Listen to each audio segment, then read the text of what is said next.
The views and opinions expressed do not necessarily represent those of Access Fort Wayne, the Allen County Public Library, or any other supporting group.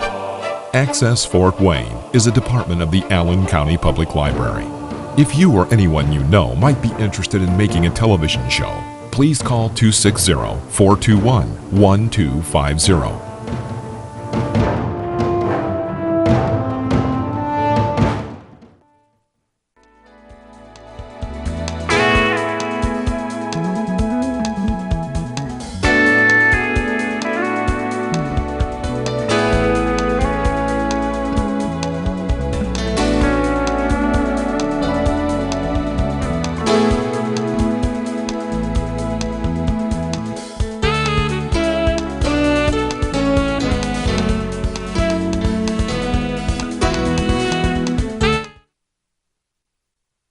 Hi, I'm Dr. Rudy Kachmann. Welcome to our show. This is going to be a very interesting show. I have a wonderful guest, Carla Jennings, here today.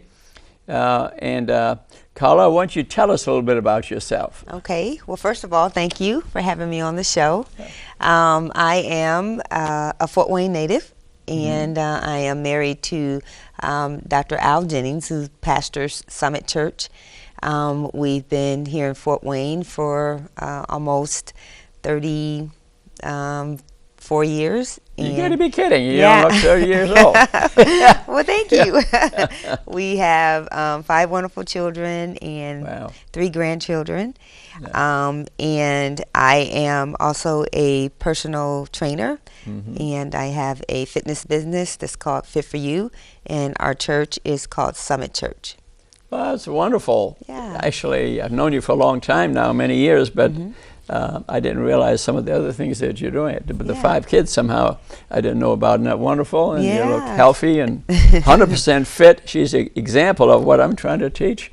Which is, I thought today's subject is about our memories. You know, we are about our memory, okay? And we're going to discuss the illnesses and how to prevent memory loss, how to, if you do have some, how to make it better. This is going to be very interesting. And I asked her to write down a few questions for me.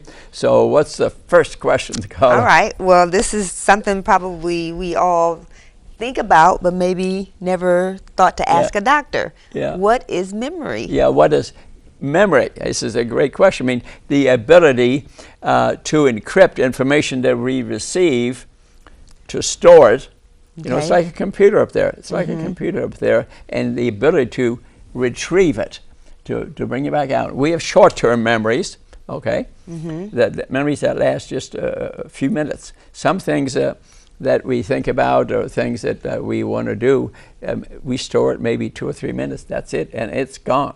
Okay. Like if someone gives you hi, Carla, nice to meet you, say at the first time, a lot of times, we don't remember the name, and the reason that we don't is we don't hear it. So I'm going to give you some hints today on remembering names, for example. So we don't hear it. Don't pay attention. We're nervous or about meeting that person. Right. You know, but what are ways that you can improve that? One way is to link it to something. Okay. You know, which I'm so busy, as a neurosurgeon, I really didn't listen to the names. I was worried about deaf and paralysis, and so I had to learn these little tricks. Visual memory is the best. If you can hook it to something visual, and the more, I'll be honest with you, the more wild it is, the more crazy it is. You'll remember it. You remember it much better. Something visual, or hook it to something in your senses so you can, one trick is to repeat the name. Okay. Like I saw somebody's having dinner with, and he asked the waitress's name, and then he asked her to spell it. I said, how clever. Somebody's taught him that. Okay, yeah. The waitress spelled her name out, and sure enough, I didn't forget the name, you know. And but I remember one, I couldn't remember, the name was Jim, because I saw him once a year, a banker, but I visualized him falling into a gym. Never forgot the name after that. Yeah. So we have short-term memories, working memory, okay? And that's stored in our temporal lobes right by the ears there, memories that we use every day. But if we repeat them, they last a little bit longer. Gotcha. But if you don't get a good night's sleep, we probably won't store it in our brain. Okay. Yeah, sleep is very important. Yeah. During the night, these memories get stored. Yeah. And then in the hippocampus, that's the middle part of the temporal lobe, has in it emotional memory. A lot of the emotional memory, you're more likely to remember something if you become emotional about it. And there's no doubt about that. I can think of somebody that I met playing tennis in Florida, and he walked out and he said, well, I'm director of the Metropolitan Museum of Art in New York. Good God. And so I lived down the street from there, so that was emotional. Gotcha. You know, I never forgot his name. Okay. So you see the point? Yeah. You make some emotion to it.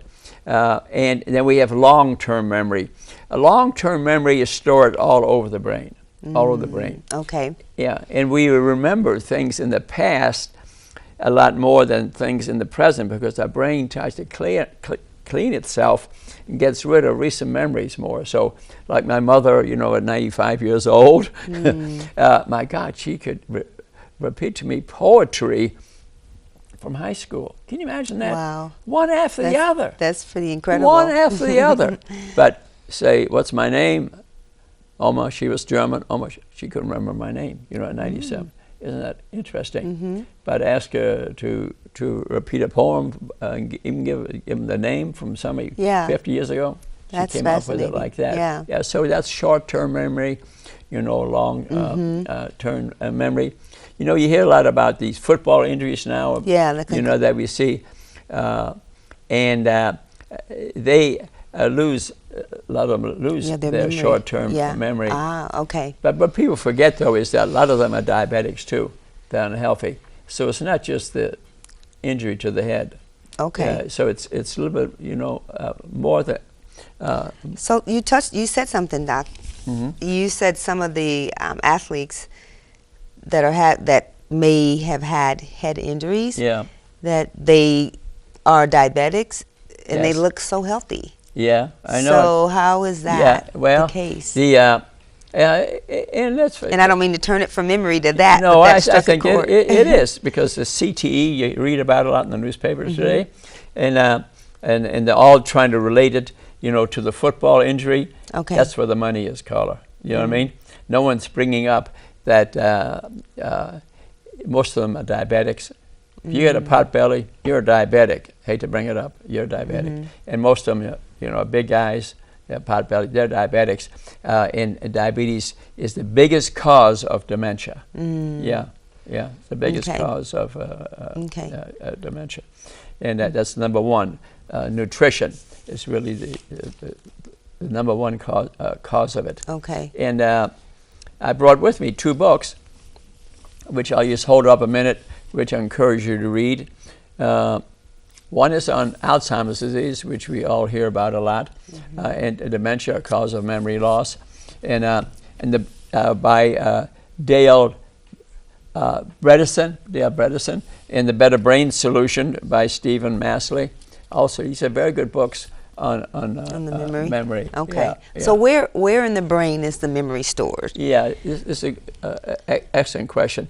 The emotional part of the brain and working memory is in the temporal lobe, centered there. They actually took a patient and cut out that part trying to relieve his seizures years ago. His name was HB, and he lost the emotional and working memory because they removed the amygdala. That's part of the temporal lobe there. Okay. But he still had some long-term memory, but he couldn't function because his recent memory was terrible. So they learned about a lot of the collection. But the now, and you say, where actually is the memory? The science has been worked out now. In our nervous system, we have 100 billion brain cells. Okay. But the axon, that's a branch of a nerve, heads to the dendrite, sends a message along to the dendrite, but they don't connect totally. They have it's called the synapse, and a neurotransmitter has to jump across there to send the message. And what they have found, in tiny little vesicles, I mean nano size, very small, little tiny balls, about 5,000 Wow. in each little vesicle. That's your memory. Yeah. Wow. Little tiny little balls. That's our memories. Now, remember I said we have 100 billion brain cells. Okay, but all these cells interconnect with these neurotransmitters that jump across. How many of those do we have? Trillions.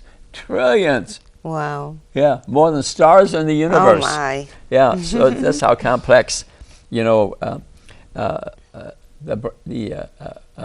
brain is. Okay. And what they now have found, you know, there's so much type 2 diabetes in the nation. Okay, that's acquired. Yeah. From eating the wrong food. Okay. Being overweight. Although there are some people that call the trophies.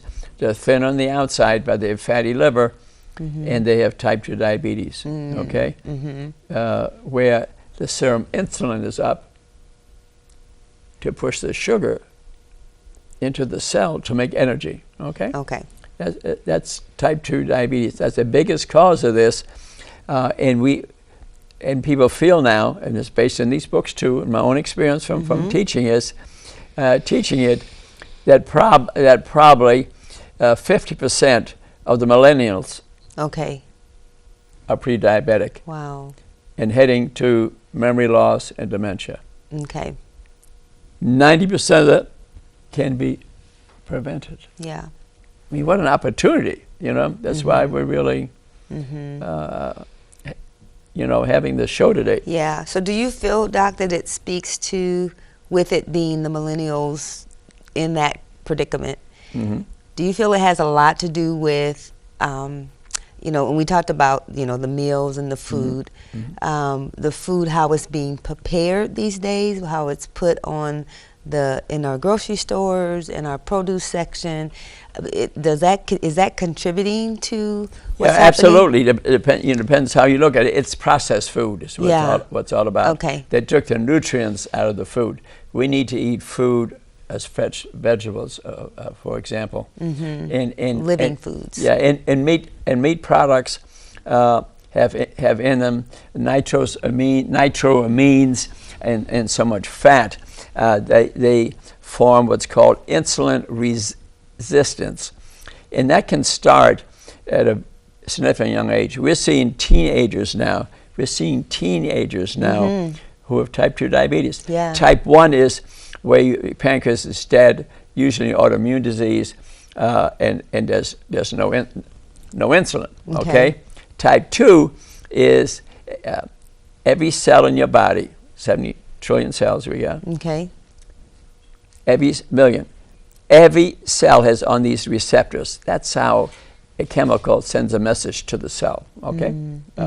For example, and it's insulin's job, to take the sugar, open the door to the cell, and bring the sugar in for energy. In type 2 diabetes, these receptors, these doors, are full of triglycerides, fats. But where's the fat made from? Sugar. Okay. Yeah, it's made from sugar. Processed. Yeah, processed food. Yeah. So sugar is the booger and the hooker. Okay.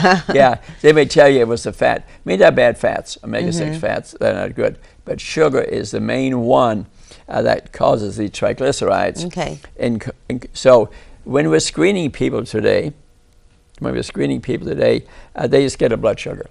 Like you may have just seen the news the other day with the president. They just report. You notice they didn't give us the number? Yeah. They pulled a blood sugar.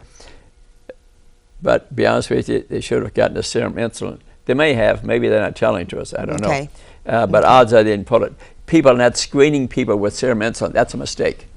Yeah. When you go to the doctor and if you're concerned about that, especially you get a pot belly, that's the number one best test to see if you get diabetes.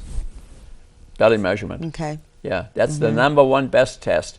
And then you need to look at the fat profile and see if you have metabolic syndrome. You get the HDL, the LDL, the blood pressure, belly measurement, and if you get 2 out of those 7, then you have pre-diabetes. That's the time to act. We're not acting there. We're catching people here stage 3, 4 diabetes, and the trouble is those 50 illnesses that diabetes can cause can occur in pre-diabetes.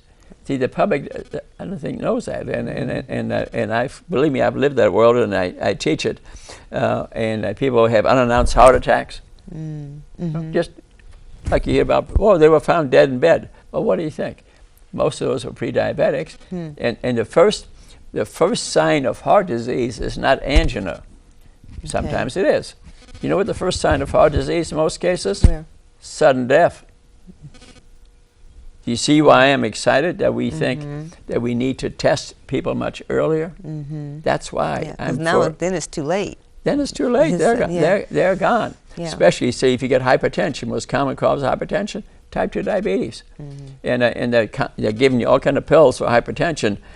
But when you could probably get rid of type diabetes, I've taught it many times. I can show you 10 books, give you many DVDs. You can get rid of type diabetes about 90% of the time, about a month, by eating the right food. Yeah. You know, you mentioned, again, the type of food. Don't make it complex. Yeah. If you eat nutrient-dense food full of vitamins, minerals, phytochemicals, okay, they run the metabolism of your body. If you're eating that way, like in the morning, I always have a smoothie every day. Yeah. Why do I have that? Because these machines will break up the membrane of your body cells, okay? And all the nutrients spill out.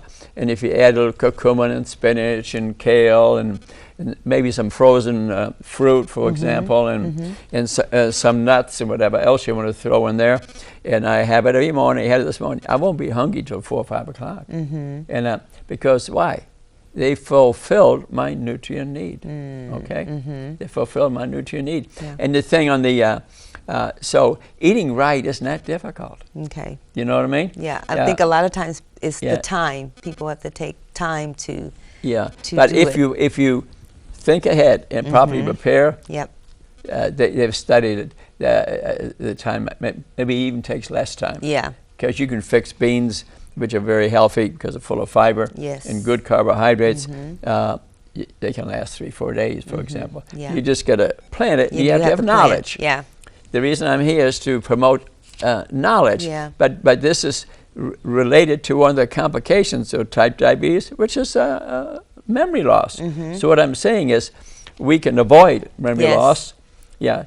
At least 50% of memory loss, they'll call it Alzheimer's, although I wonder if it isn't a separate dementia type disease, can be avoided 50 to 75% of the time. And they think this country is going to be overtaking with the number of people that you know, let's face it, 100 million people are pre-diabetic, 30 million are type 2 diabetes, 1.3 million are type 1 diabetes. I mean, we're going to spend $1 trillion just on the health care of that.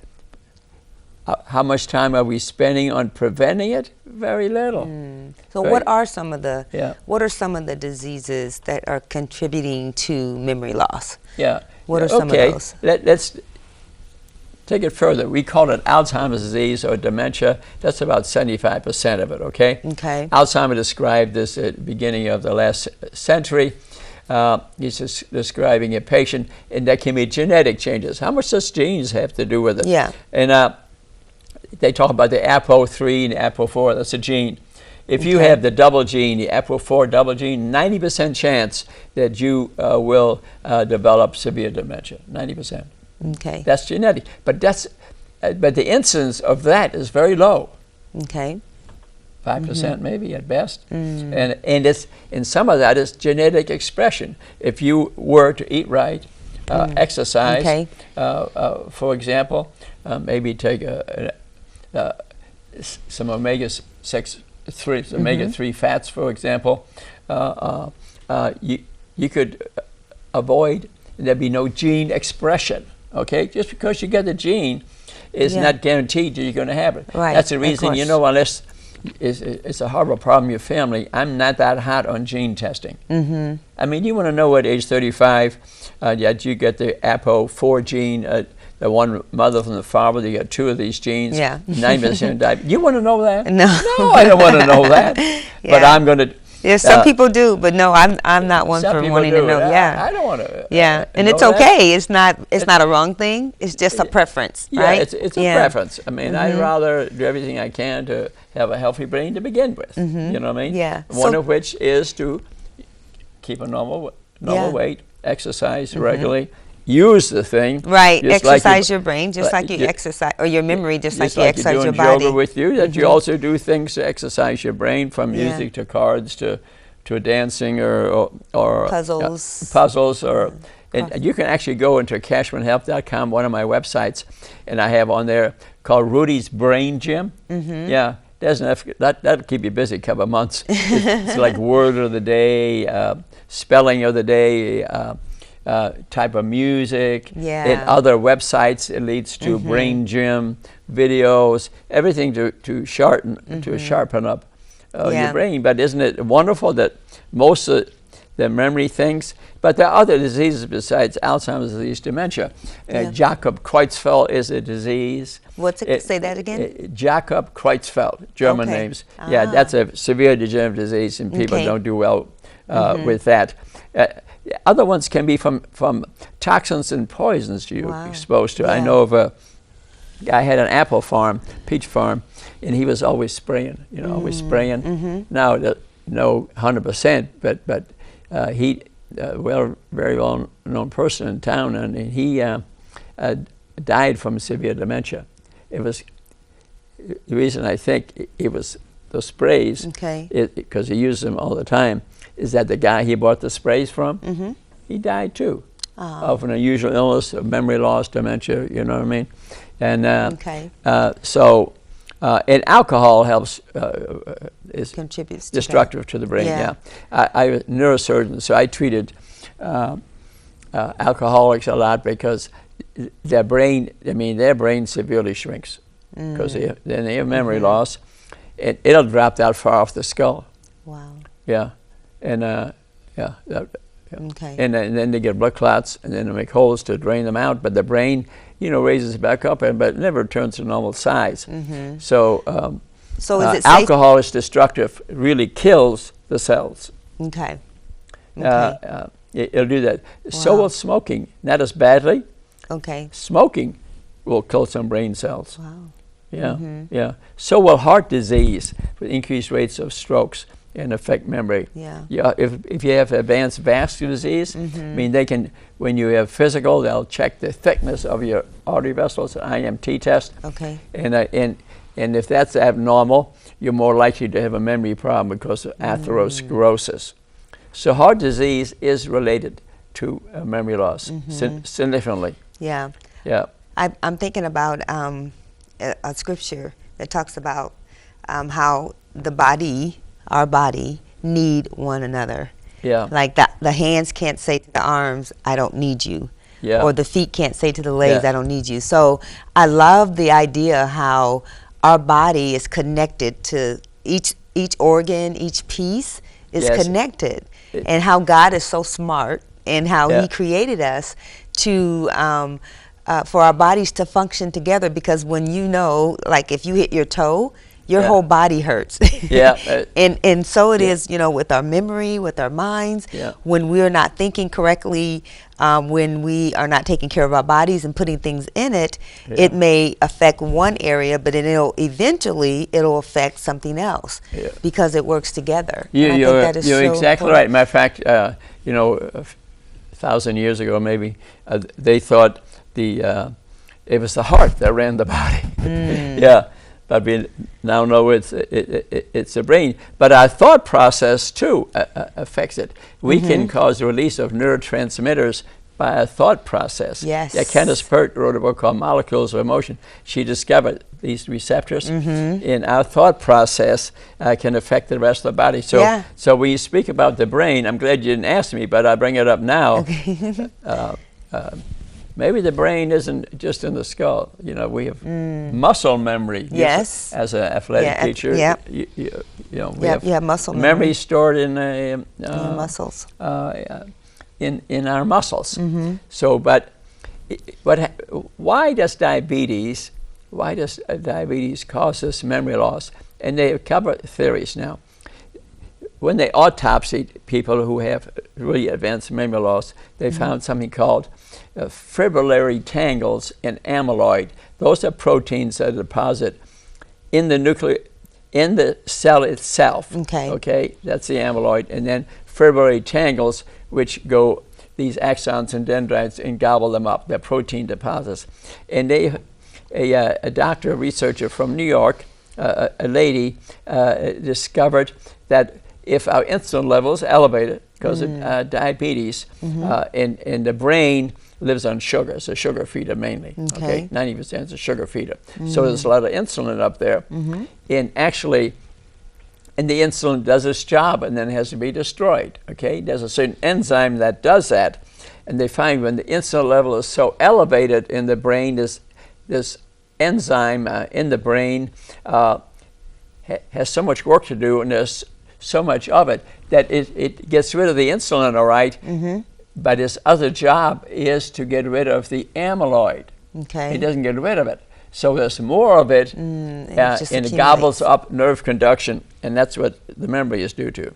And then other researchers found that now that we develop insulin resistance. Remember, insulin can't get, because triglycerides can't get the sugar in for energy. If you have no energy, you're dead. Okay, and so that's a theory why type 2 diabetes results in so much memory loss. But then again, it's an opportunity, you know, and so genetic determination is only a small amount. It's mainly whether we are exercising, or what we are eating, and of course the things we mentioned also, you know, doing puzzles and reading, and we can actually grow new brain cells. It's called neuroplasticity. That's very interesting. Yeah, neuroplasticity. And so... and how do you grow? Yeah, you grow brain cells, again, by having a close to normal weight, okay? Eating a lot of vegetables with vitamins and minerals and phytochemicals.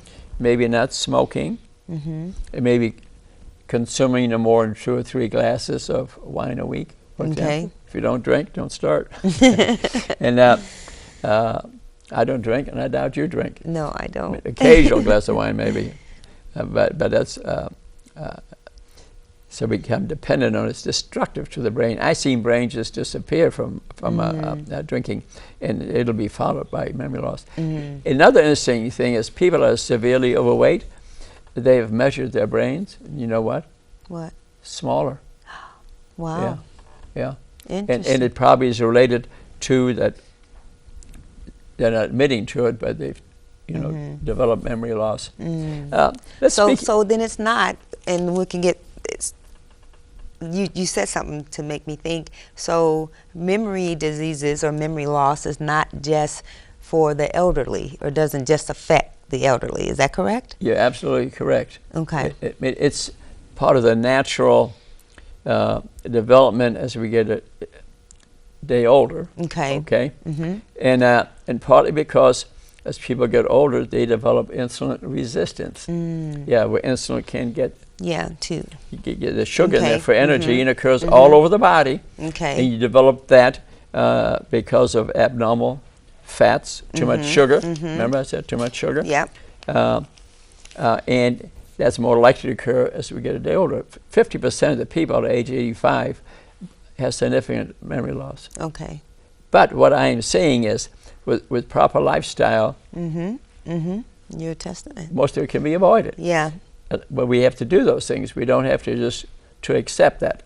And although I think there is a genetic type of Alzheimer's, not rare, not common. There are a few cases like that. It's very difficult to prevent, stop, reverse. You know what I mean? But remember, I said 80% of memory loss can be avoided, stopped, and reversed good 20–30% by proper lifestyle activities. Should we have memory testing? I mean, it's kind of interesting. Should you? I mean, for example, the other day there was a former patient of mine walking into the neurologist's offices that are in building there by Lutheran Hospital, and said, "Oh, hi, Jan, how you doing?" Said, "Oh, I'm bringing my husband here for memory testing. Okay. He's going to have extensive memory testing." Okay. And I said, "Well, what's he been doing?" He says, "Well, he helps my father on the farm. He's on the machines and everything, and how's that working out?" "Oh, doing a great job, no problem whatsoever." And I say, "Carla," and I told her too, "Oh, I got the memory testing. What are you going to tell him? You got a memory problem?" When he's already happy in life, and cause him to live. This is a term I want to discuss a little bit. Live into the role. Okay. You got to be careful. You know, you get a family member missing a few words or doesn't recognize you for your name. Don't make a big deal of it. Don't make a big deal of it, and you can destroy them. You know what I mean? We are but our memory. Yeah. You get the point? Carl? Yeah, and it happens often. Like, say for instance, somebody will go into a room and they went to do something. And they forgot, and you know, and it doesn't mean something's wrong with them. They just forgot what they went to do. Pay no attention. Remember what I said? Yeah. Pay attention. You know what I mean? When you go back to what them writing about memory, going back 1,000 years, they created to. They worked on memory a lot. It was kind of like theater. Yeah. They created what they call Roman rooms. Yeah. They would take a room. A Roman room, and memorize all the furniture, whatever was there, and they'd hang a memory on each thing. Make it emotional. If you can, remember I said visualize something emotional, you're more likely to remember. You know, a certain dress, a big old hat, a feather, whatever, and like they're going to go. Let's say you're in grocery shopping. If you get in the habit of hanging. Now we get Alexa, would you? We have one. We use Alexa at home, so we don't need that. But but if you hang memories on certain things, you know, and then pull them out, that's they were called Roman rooms. It's kind of interesting. So when you link on or connect or repeat, a lot of great memories in the world that were really good. You know, they could face an audience and know everybody's name once it's mentioned once. Yeah, I've seen those. You know, they studied those people and found out. What's that? They had normal memories. Really? Yeah. So they just practice, They just practice. They use the tools. They use the tools. Isn't that interesting? Yeah. You know, Peter Whitehouse, Cleveland Clinic neurologist, wrote a book called The Myth of Alzheimer's Disease. Wow, I like that title. 10, 15 years ago. I bought 12 copies and handed it to a bunch of neurologists and doctor friends. I hate to say it. And I've learned since, handing out books, people don't normally read them. I don't think one of them ever read them. It caused me to write a book called The Fraud of Alzheimer's Disease. It's on Amazon. It's on Amazon. And the reason I did, he's at the Cleveland Clinic. He's the one that helped us write the scientific papers for Aricept, a drug. He's the one who wrote the scientific papers. He says it don't work. I didn't say to stop it. You know, some people think it helps 3, 5, 6 months. Maybe it's a placebo effect. Whatever. I'm not saying I follow your doctor's advice. Don't stop it. But they're giving it, you know, to everybody. And he's saying it doesn't work. And he says we're causing a lot of people to live into the role.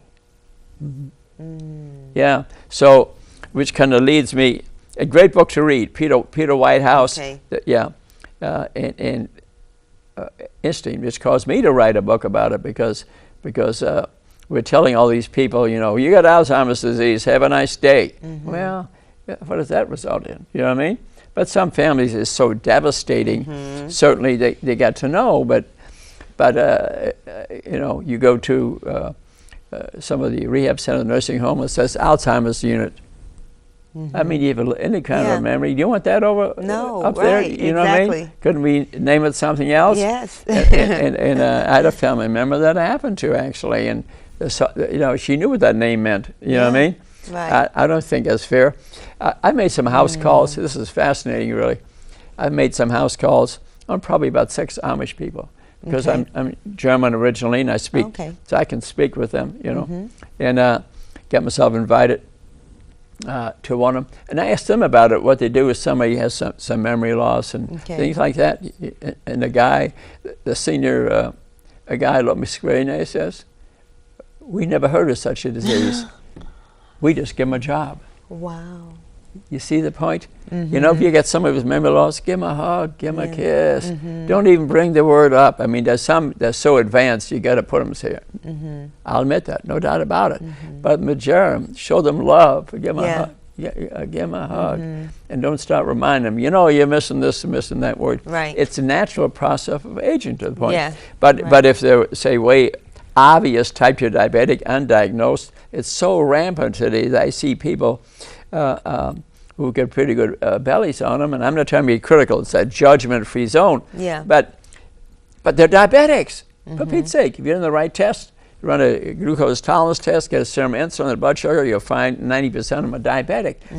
That spells of opportunity if they start exercising and eating the correct food. I'm not saying diet. I think calling diet is silly. I don't recommend a diet. I don't recommend diet. Eat the right food. If you eat nutrient-dense food, if you eat that smoothie in the morning like I do, your appetite will go away pretty darn quick. And take a walk. You don't have to run. You know what I mean? Take a walk every day like I do. And if you're semi-retired like me, I take a walk in nature. The weather's good. Not today. Not today. And, well, it's warming up though. You know, and I'm singing to the birds and looking at the leaves, and for about 40 minutes, that's so relaxing. And stress is a big cause of memory loss because we're stress eaters. We try, you know, when we're stressed, we grab that sugary donut. Believe me, if there's a donut laying there tonight, which I don't allow in my house, Carla, I'll be eating it. Okay? Yeah. And my friends would say, I know we'll be eating it. But 135 pounds, I can afford it. You know what I mean? Yeah. And I've done enough exercise that day. I probably need it for the glycogen in my muscles. And my blood tests are normal. I'm on 0 pills at age 39. Don't you believe that? Hey, well, you're looking really good at whatever age you are. But we worked at it. We you know, I do a lot of things, from playing tennis to pickleball to.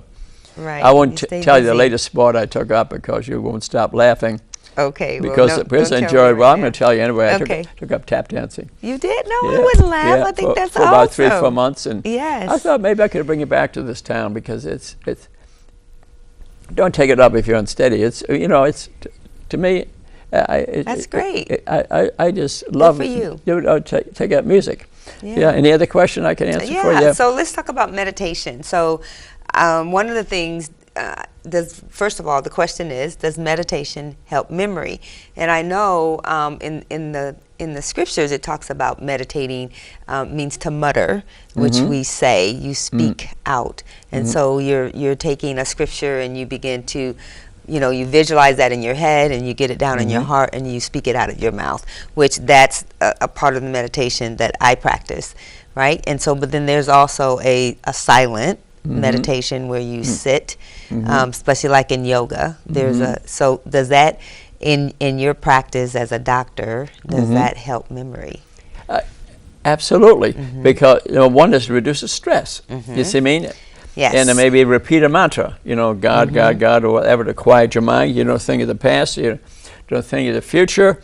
It's a stress reducer. Incidentally, if you want a copy of a handout I have, 20 prescriptions for stress reduction, you can come to one of my lectures or go to kachmannhealth.com. It's on there.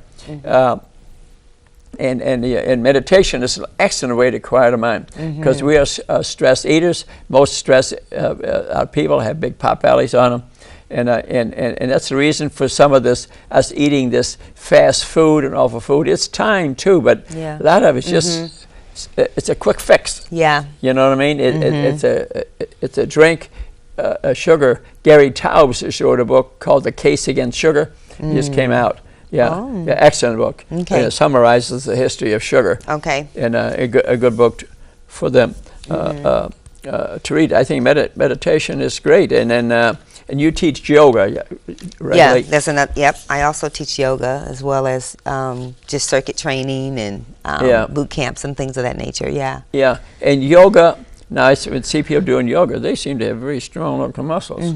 Okay, now tell me, what's the physiology? I've been wanting to ask a yoga instructor, what's the physiology behind that? How come they get such good-looking muscles? Because you're carrying your own weight. Yeah. So basically, you don't need weights, the machine weights. Yeah. When you're holding up your own weight, especially men, which are mostly bigger and they have more muscle mass, so they're holding their own weight. They're doing stretches and things of that nature that it'll put them in position that causes them to create endurance as well as strengthening them. So they're building their muscles. Yeah, that's great. I'm glad you answered it that way, because it's about gravity, isn't it? I wrote a book called Sitting Disease, and it's all based on gravity. You stand up, that triples the calorie burn, and our whole body is affected from the center of the universe pulling at us. And when I saw a gentleman one morning when I was at St. Martin, and every morning at 7 in the morning, I see this guy out there, and he'd be all curled up in yoga position, the most beautiful muscles you ever saw.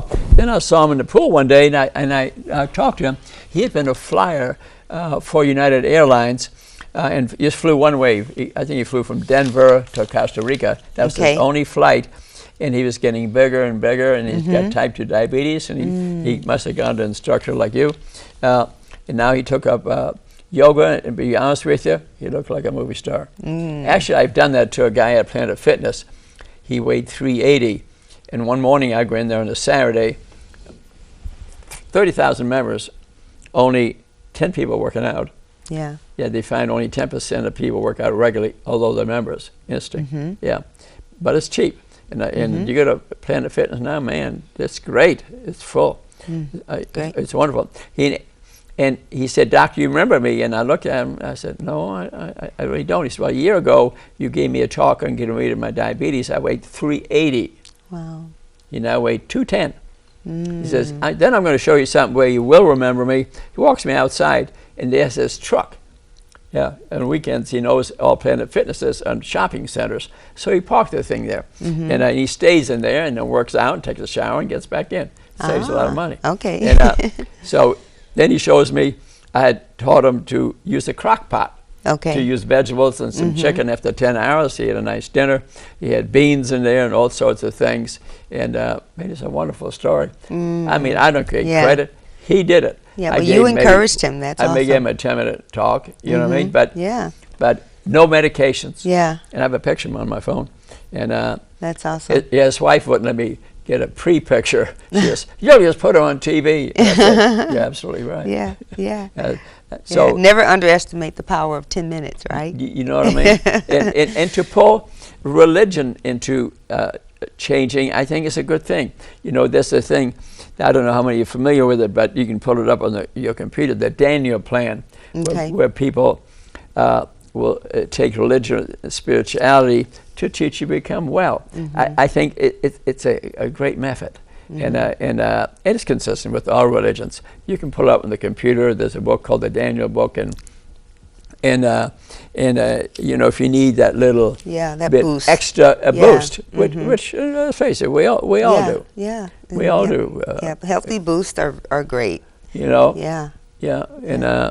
my boost in the morning, a cup of coffee and a walk in nature, and a hug for my cats and my wife. So we all? Go ahead. What's your boost in the morning? I do when I get up. I'm still laying there, and I just begin to thank God for the day. I begin to say things how I want my day to go. And I'm drowsy, and I'm trying to get my body going, but those are the things that starts my wheels to turn. You got it. And then I get going and begin to move about, and if I have time, I'll do a smoothie, which is my breakfast of spinach and almond milk and a protein powder, a plant-based protein powder, and frozen bananas. And and then that's my very healthy breakfast. And then there are times that I'll stop and get a Starbucks matcha drink. Yeah. You know, I like matcha. Yeah. And we have it at home, but sometimes I don't have time to make it. And Yeah. my husband makes it often. So. Well, you're in a habit. Once things get to be a habit, it's easy. Mm-hmm. You know what I mean? Yeah. I'm saying we have a smoothie every day now, and I didn't always do that. Yeah. Boy, it's reduced my need to eat some big lunch or something. You know what I mean? Mm-hmm. I really, if you're, say, a busy person and you're eating out twice a day, Mm-hmm. you get a problem. Mm-hmm. I know many executives in town here who eat out twice a day because they have to make the business go. Yeah. They're multimillionaires. Maybe one I know is a billionaire, but most of them are diabetic. Mm-hmm. You know, and some are aware of it because I talk to them about it. But it's, you know, it's hard to change. Yeah. Habits are hard to change. Yeah. So you have to look at the truth, be open-minded. I mean, I know one church, for example, where there've been, Jesus, brothers have had amputations and mother had diabetes, and they're doing nothing about it. Mm-hmm. They're just letting it happen. Mm-hmm. You know, if you are type 2 diabetic, you will die probably 25 years sooner. You'll have 35 years of increased disability, which memory loss is one of them. Okay.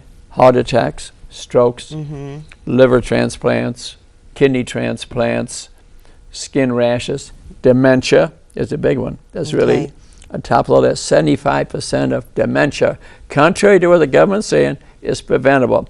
I know that the drug companies are announcing now that they don't want to do any research anymore for medication for Alzheimer's because they all thought, I know Eli Lilly thought, one drug would do it. And as this book carefully explains here, Dale Bredesen's book, there's 36 holes in your roof. And fixing one, Wow. and one pill ain't gonna do it. Yeah. It's a whole bunch. So yeah, it was just the paper the other day that any other questions you got over there? Yeah. Do you feel that it's necessary for everyone to get a memory test? Is that something? I'm glad you led up to that because I was going to lead up to testing too. Okay. I don't think so. Okay. But they're available. You know what I mean? They refer you to a neurologist, and he's got all these tests lined up for you, and you come back because it's natural to have, and we can be focused. Yeah. You know what I mean? For example, you walk in my basement.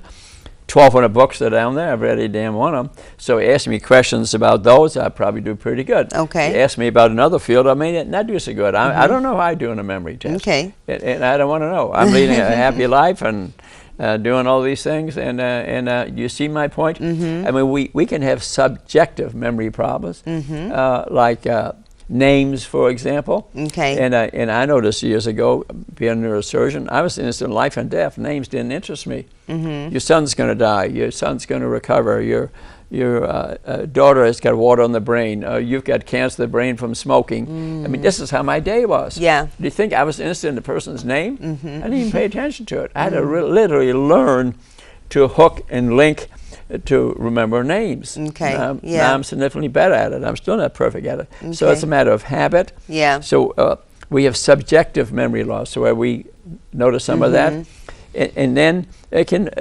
progress a bit. And we have tests for all those. You notice that they gave the president a test the other day. Okay. The Montreal test. I think they gave him that. pretty simple test. I don't know if I passed. No, but then we can do additional things. Observation. You know, how's that person behaving, carrying out their job, going to work, driving a car, for example. But also we can do PET scans where we inject sugar. Remember? Okay. Cells are sugar feeders. So they have PET scans, SPECT scans, functional MRIs now, where they can trace the metabolism and the sugar cells, and they can, and you can see holes in the brain, for example. For example, if a child smokes marijuana, you know, and for example, mainly in children, they'll have holes in their MRI scan. Yeah, wow. Holes in the brain from smoking marijuana. Yeah. Just one time, or something that they've done on a consistent? Very consistent basis. That's scientific. Okay. So when people want to sneak it into the state through medical marijuana, that's how they sneak it in. Okay. Okay. Forget it. So I can show you about the science of that. Okay. And real and they will have memory problems. Okay. They will, wow. They will clearly not be as good memory-wise as normal if you smoke marijuana as a child. So where does amnesia fall under memory disease or lack of memory? Well, I think some of that amnesia can be purposeful. You know what I mean? Try not to remember some bad things that happen in your life. You know what I mean? Selective amnesia. Selective amnesia, you know, can be like I was in Germany in the Second World War when I was a little child in the concentration camps. Things I got selective amnesia. You know what I mean? So people have had bad things happen. Somebody died or something. Don't ask them about it. If they want to say, "Hey, I'm stressed out about it," but you can wake up something that's hidden in your brain. But an injury certainly can cause amnesia, concussion. You know what I mean? But that should be cleared up by the next day. Okay. If it's persisting memory, I bet if you did an MRI, you see some changes, maybe some blood or a pattern of injury. Head injuries will have patterns. There'll be bruises in the frontal lobes, the temporal lobes. And you have a number of these injuries, and that's that CTE concussion syndrome you see from you're reading about in football injuries. But it doesn't just take an injury. You can have injury to your brain just from torsion of gravity. And you can believe that since you know about gravity. We spoke about gravity. Right. Yeah, they don't talk about it at all, but these football players, you just watch the play, they're having torsion. And I saw a lady in my practice, young girl, 20 years old, had blood all over the brain. I saw it on the scan, and I thought she had a ruptured aneurysm. I did an angiogram, I didn't see anything. And so I went back to the family. No, she didn't hit her head. Well, the day before, she had been skiing on Lake Wawasee, and she had done a whole bunch of torsion things all day long. Wow. Now, you think of a centrifuge and gravity. Okay? Yeah. You think of it. She's going like this. The brain is 3-pound piece of fat. Okay, 3-pound piece of fat, and you get the skull and the body. They're rotating at different speeds. Wow. Now, and she had torn a bunch of blood vessels, and that torsion forces cause these hemorrhages in her brain. Okay. I bet you if you look at her long term, you know, I bet you there will be some memory loss down the line. And you see what I mean? Yeah. So that's interesting. when we think of things that we do, where there's a lot of torsion involved. So, I mean, suppose you're playing soccer and you're hitting your head all the time with the ball. You think it's going to have no effect on you? Yeah. Give me a break. Right. All that twisting and turning and torsion occurring in that. And a matter of fact, the guy that came to town to speak about this concussion syndrome, the CTE, at the Reinhardt mentioned, he thinks kids shouldn't be playing soccer. Wow. Yeah. I didn't say don't play soccer, but remember, 3-pound piece of fat up there. You know what I mean? So I thought about this particular ride that I used to ride at Disney with my kids, and I could never do good with it, was the cups and saucer. Yeah. Because every time I got off of it, oh my gosh, my head was spinning, and it was horrible. If we did MRI of your brain at that time, I wonder what we'd see. Yeah, I wonder. You know what I mean? No, wow. The body's not meant to take that. So I think first is a good thing. You know, maybe everybody else is doing it. Yeah, and it may not affect everyone, right? Everybody's body's different, right? It's different. It depends on the amount. Yeah. And some people, you know, they lose 10% of their brain. It don't make a difference. But it has been found, though, that as we get older, that people who use their brain a lot, for example, their intellectual jobs, they have less memory loss as they age. Okay. For aging memory loss. Yeah, if you had more of an intellectual type job, you're less likely to have memory loss from getting a day older. So that's important to know. And that's part of the reason, too, to at this time to exercise your brain. Just like you exercise your body, we're doing yoga, exercise this guy from, and you look at Rudy's Brain Gym on the computer. Right, so that's one of the ways we can prevent memory loss by exercising. My mother's sister, who played cards, did puzzles every day, when she died at age 98, a year beyond my sister's age, had a normal memory. While my mother, who died at 97, didn't do those things. Okay. And she had some memory loss. Okay. She had some memory loss. But did I ever mention that she did? Right. No. Yeah.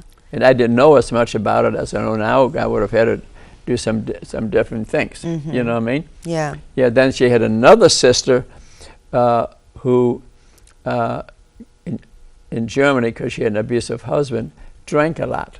Okay. Yeah. And she had severe memory loss at a young age. Alcohol. Okay. So remember, these things are preventable. Don't smoke, no alcohol, you got a normal weight, exercise regularly, maybe take some vitamin D, maybe some fish oil, you know what I mean? And our cells in the body and in the brain communicate each other. Yeah, the cells, they don't have a circulatory system, our cells themselves. They communicate each other with omega-3 fats, DHA, and DEA, from jumping to the next cell. That's the computer of our body cells. Okay. And so it is in the brain. So you want to take a supplement, DHE, DHA, that help the computer, the conductibility of your body. Not a bad idea. Okay. But I'm not pushing medicine at you. Yeah, remember? absolutely. I said all the memory drugs out today, there is not a one of them that I would speak positively about. If it's recommended to you, take it. But speak to your doctor, look it up, see what you think. Do I need this? They can be expensive. But if you need these health things, you definitely going to get a benefit, and maybe a bigger benefit. Like I said, there are 36 factors that affect your memory up there. 36 factors. So any one thing you do, probably not going to do that much. Okay. Do a lot of them. Yeah. Do a lot of them. Wow. And any other question I can answer? No, I don't have any others. We've gone through now, I think, to give you some idea. Yeah. To summarize things a little bit, how the brain works, that we get 100 billion cells, trillions of neurotransmitters up there. That most of the memories in the brain, but there's some memory in the body. And because our hormones, our neurotransmitters, neuropeptides go hit these receptors by our thought process. For example, we know the parts of the brain involved and how to have a better brain. And I encourage you to read the Better Brain Solution and the End of Alzheimer's, these two books here. To learn more about it, maybe take a little bit of a supplement, but eat a nutrient-dense diet, maybe 20% meat if you got to, and I don't eat a lot of meat, partly because of health, partly because I don't like to kill animals. I watched the movie Dr. Dolittle. Oh. And there's one in there. I'm looking in your eyes. I was going to sing it for you, but I'm not going to do it. And so, if you have trouble stopping animal eating, because that's not good for your brain, to be honest with you.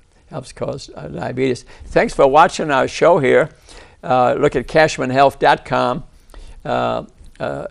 Maybe go to Carla Summit Church here. Yeah. Where I'm going to help give a little seminar. Yeah, that's congratulations for having that. We're trying to educate the people about wellness. Yep. And we do this also at Crystal Bush's church, and we also do it at Karen Stanton's church. So we have 3 churches that are heavily involved in wellness.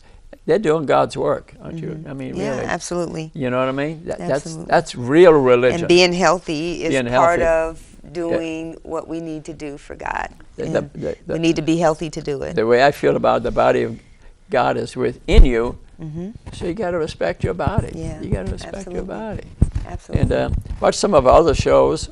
And we both love you all. Thank you, Carla. Thank you, Dr. for Kachmann. Participating in this wonderful discussion. It was my pleasure.